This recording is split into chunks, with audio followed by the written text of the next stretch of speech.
Hey everybody, Marcus here.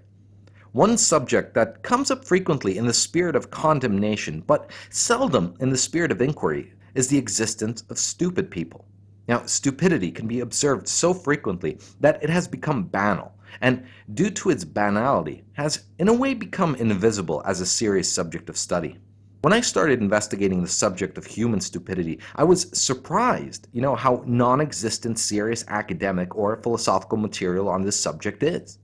Of course, we have things like, well, the Darwin Awards, but here too, the Darwin Awards are merely a mechanism of ridicule and not inquiry.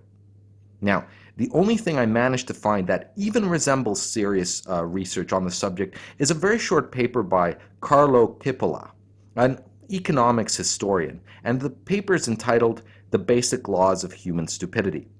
However, I'm hard-pressed to even call this work, a paper. It is not an academic study in itself, though it alludes to the existence of research that Cipolla has done on the subject. It is not a philosophical treatise, as Cipolla does not really argue for his position as much as, well, just assert it. Also, it cannot be considered philosophy, as at least one of the laws is logically unsound under scrutiny.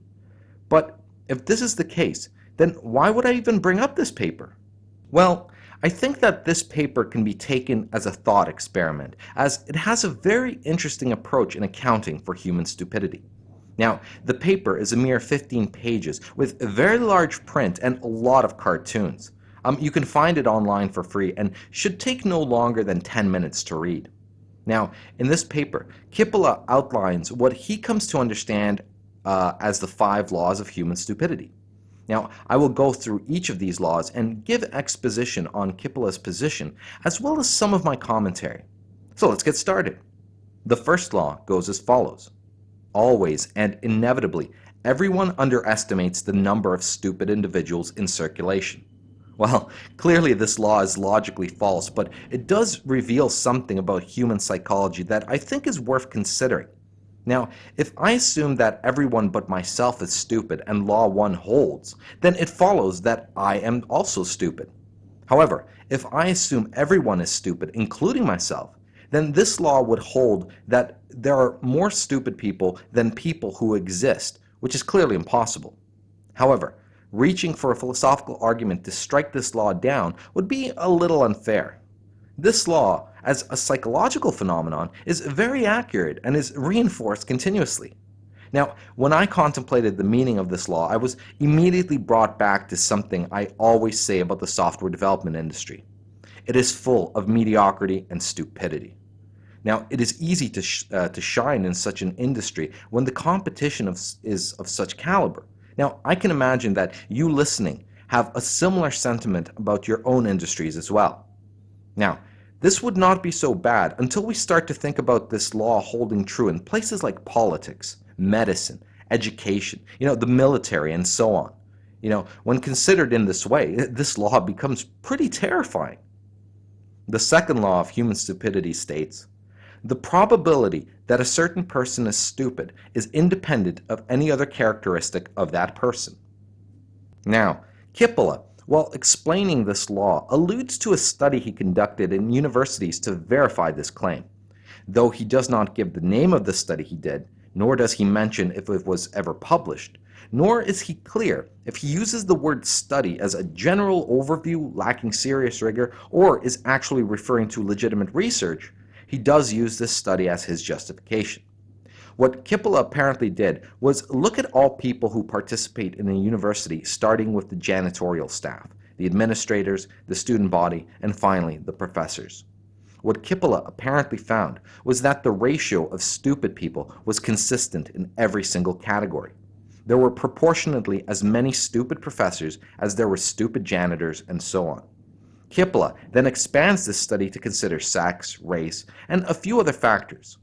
What he found was that there is no combination of qualities about a person that yields any predictive power about a person being stupid, and so the second law is born.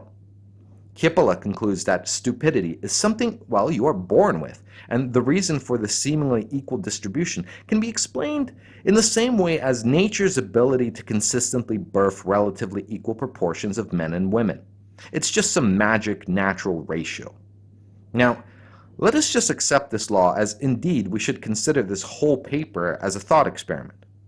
This law would serve to account for why we see people coming out of university who are complete morons.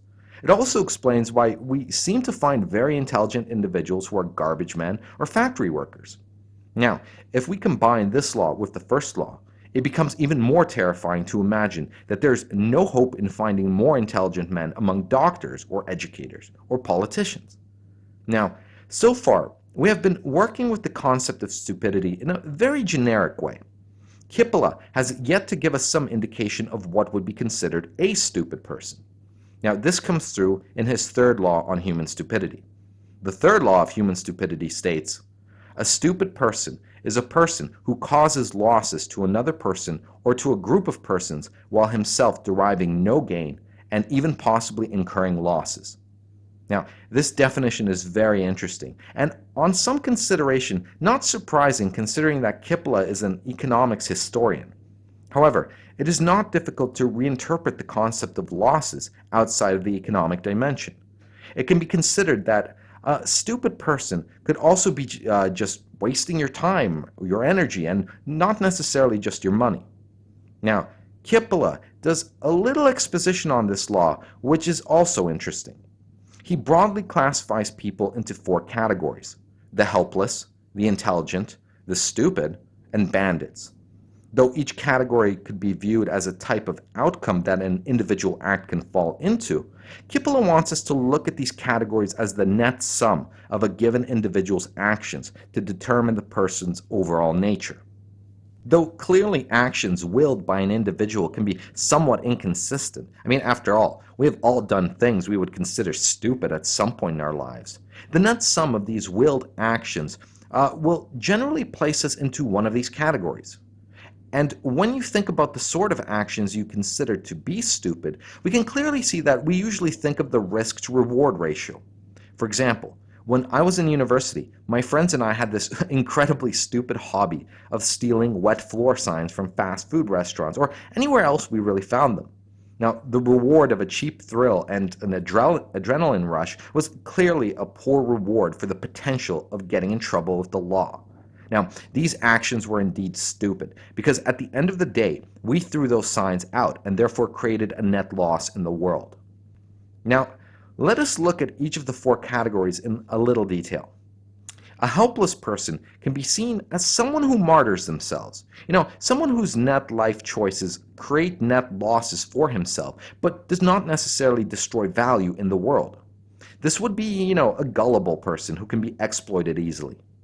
The intelligent person, on the other hand, always introduces new value into the world, and his life will be a net gain for the world. The bandit, on the other hand, should be viewed as someone who gets value by taking it from others. Now, the simplest example of the bandit is a common thief.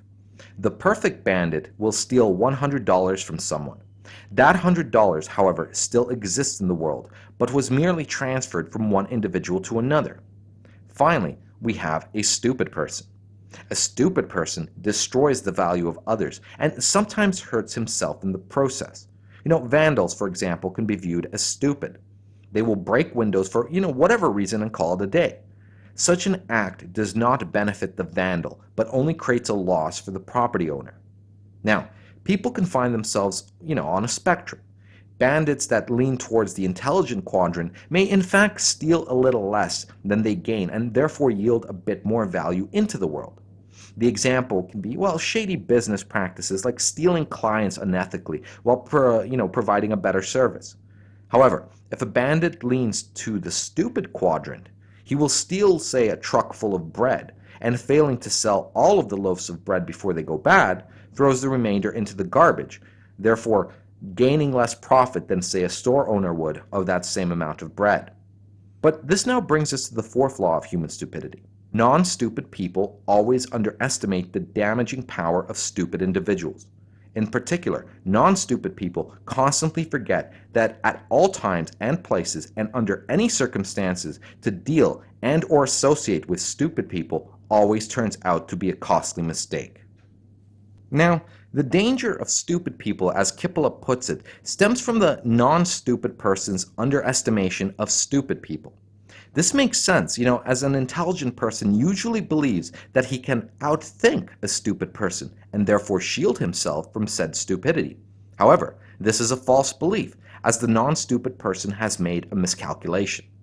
The non-stupid person imagines that he is playing chess with the stupid person and simply by being smarter will eventually attain victory. Now, this presupposes the stupid person is playing by the rules that the non-stupid person is playing by. However, this is not true. The stupid person is unpredictable because he is in fact not playing by the laws of logic, and it is difficult for a non-stupid person to put themselves in a frame of mind where reason does not dominate. As such, there is no outthinking a stupid person because the actions of a stupid person are not calculated. The destructive behavior of a stupid person in fact has no rhyme or reason, which is exactly why he is so dangerous. You simply cannot outthink a stupid person. You can only avoid all association with such people. In fact, if a non-stupid person tried to outthink a stupid person, he will be caught by surprise when the stupid person finally mounts some sort of destructive attack, as it will make no sense to the non-stupid person. Since the attack will be unprovoked and unintelligible, there's little a non-stupid person can do to organize a defense for themselves. Now, it should not necessarily be the case that the attack is itself malicious. The stupid person is creating destruction out of stupidity and not necessarily some desire to punish or out of pleasure for cruelty. Now, my ex-wife was the sort of overall stupid person. Now, her behavior was not really malicious, but just plain, stupid. For example, she once bought a dress that she decided to iron before wearing for the first time. Naturally, she burned the dress and then threw it out without ever wearing it. Now, this sort of example of buying stuff and destroying it or throwing it out was something she did quite often, but usually for smaller and cheaper things. So, for example, she would buy cheap articles of clothing or jewelry on the internet that sometimes didn't fit or turned out not to be up to her expectation. Now, these items were consistently discarded, having never been used, and no attempt on her part was made to return them, as returning postage would sometimes cost as much as the item itself. Now, this sort of wastefulness was a theme in her purchasing habits and is a good example of non-malicious stupidity. But, as it was my money she was using for such purposes, it was a perpetual source of destruction of my wealth. My association to a stupid person therefore cost me over a long period of time, and it could not be predicted when her next bout of stupidity would take hold, as it was an inconsistent pattern. From the fourth law, we finally reach the fifth and final law, which is, a stupid person is the most dangerous type of person. Now, Cipolla makes this assertion by putting into perspective the collective impact of stupidity upon a society. He takes the example of a society full of, say, perfect bandits. In such a society, there would be stagnation, but there would not be any decline. The society would not get richer, but it would also not get poorer. It is only when you introduce stupidity into the mix do we get societal decline. But, as we have seen from the second law of stupidity, there seems to be a constant ratio of stupid people to non-stupid people in any society. So from this, it follows that a growing society has as many stupid people as a declining society. Cipolla then goes on to account for this by theorizing the placement of stupid people in such societies. He asserts that a declining society has somehow allowed stupid people to get into positions of power where their stupidity will have the most destructive impact, while in a growing society, it is the intelligent who rule. Now, this makes intuitive sense if indeed Cipolla's second law holds true. Now, throughout this paper, Cipolla never gives a number indicating the ratio of stupid people to non-stupid people because, as stated by Law 1, that ratio would be an underestimation. It would be interesting if someone who had some decent statistics could attempt to compute this ratio. I, however, do not have such statistics, and therefore, will abstain from making a guess. Now, though these laws cannot, based on this paper at least, be looked at as some sort of hard facts, they make for a very interesting thought experiment as to the human condition and its relationship to stupidity. Law 3, specifically, I find very useful in giving a conceptual framework on how to account for people coming out of university, with degrees and being complete morons. It also accounts nicely for, things like the 2008 housing crash. If we look at mortgage securities as a financial tool that was appropriated by bandits leaning towards stupidity. Now, given all this, we could each look at the people in our lives and see if indeed they are stupid or not. If indeed they are, then it would be wise to consider distancing oneself from these people. Now, if anyone has any references to solid papers on stupidity or could point me to philosophical treatises on the subject, I would appreciate it, as I have yet to find anything particularly compelling. As for now, how do you find the laws of stupidity as asserted by Cipolla? Would you add any, take any away, or do you have a better definition of stupidity? Thanks for listening. Go team.